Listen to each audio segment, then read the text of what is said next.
quería decirle algo muy interesante sobre eso del comunismo es decir, cómo lo mediático puede engañar, ¿no?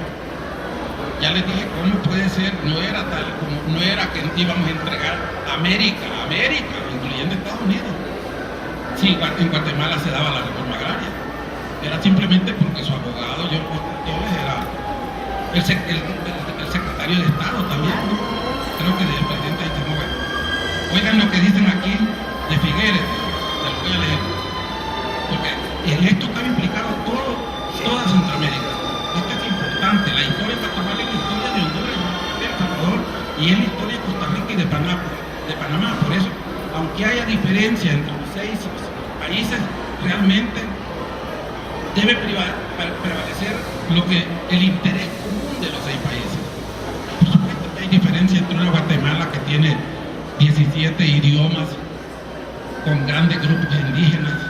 En Guatemala hay 17, aquí está Raúl, que me puede decir con exactitud, 17 idiomas en Guatemala. Imagínense, una cultura tan multifacética no puede ser como Costa Rica, y menos como El Salvador, que es una sociedad más mestiza, ¿no?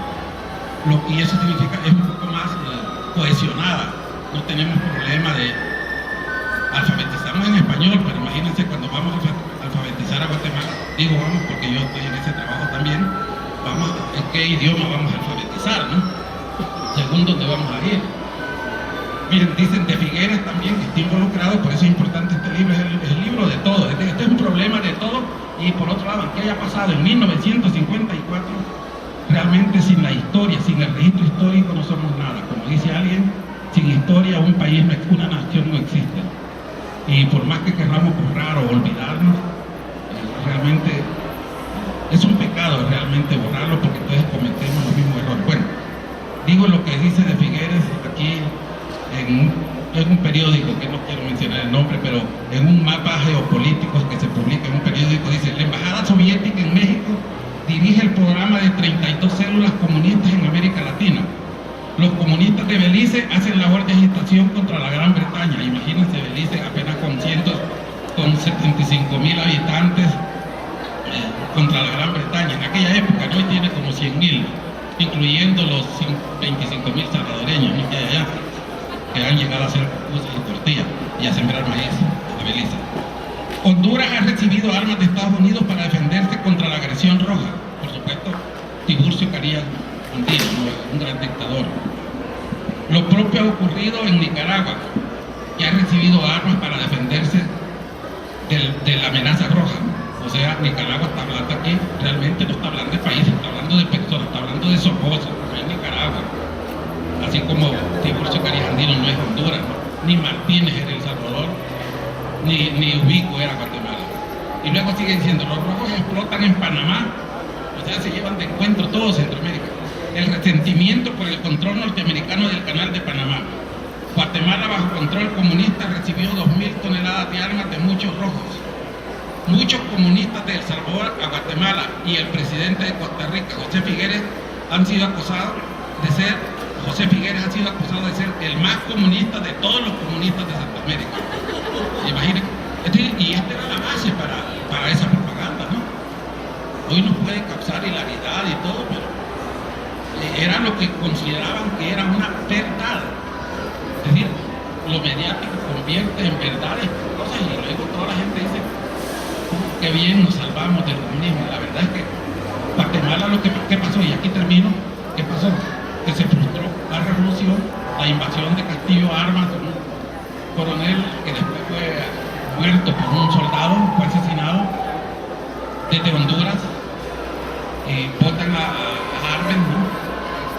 Y en el 54, y se inician 30 años de terror para querer imponer lo que Arbenz y Arévalo en sus 8 años habían querido hacer, en contra de lo que había hecho Ubico de 1931 a 1944, pero lo que había hecho el dictador Ubico, que gobernó como 13 años, ¿no?, en Guatemala. De manera que para imponer ese retorno de la opresión y del oprobio fue necesario matar casi 200,000 personas en Guatemala, una guerrilla, y una violencia que hasta ahora, con los acuerdos de paz en 1996, relativamente se ha arreglado, así como en El Salvador, ¿no? Que nosotros nuestros acuerdos de paz relativamente no arregló, porque aunque políticamente y ideológicamente nos pusimos de acuerdo, sin embargo, las cicatrices, las heridas sangrantes, la pus que queda siempre después de una herida, se manifiesta en violencia. Guatemala sigue siendo violenta, El Salvador sigue siendo violenta, pero por lo menos no hay persecuciones, hay acuerdos entre los partidos y se ha borrado los estigmas de que el enemigo político hay que eliminarlo. Bueno, eso fue el origen de la derrota para mí, de esta revolución de octubre, disfrazada de una amenaza roja que ponía en peligro a toda América. Fue realmente, dicho así, como le estoy diciendo, realmente no tiene la trascendencia que tuvo en la realidad. Se escribieron cientos de libros, es decir, la gente pasaba prendida en los radios oyendo las declaraciones de Toriel o de los representantes de Guatemala tratando de defenderse, diciendo, no, si nosotros no somos comunistas, queremos hacer una reforma agraria para transformar el capitalismo en Guatemala, tal como se dice aquí.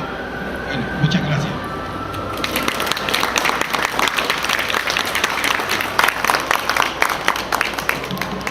Buenas tardes.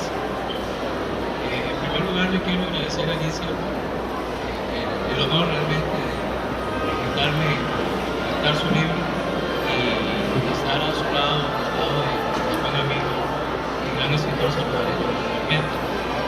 Yo no tengo tal vez la capacidad de improvisación aunque yo sé que no es improvisación, pero bueno, el hablar sin guía, ese me es un colocho. Entonces, yo les voy a leer reflexiones. Antes que nada, yo quisiera hacer una pequeña relación sobre el autor, porque normalmente cuando se presenta el libro se habla mucho del libro, pero siempre hay una clave o varias claves en la historia personal del autor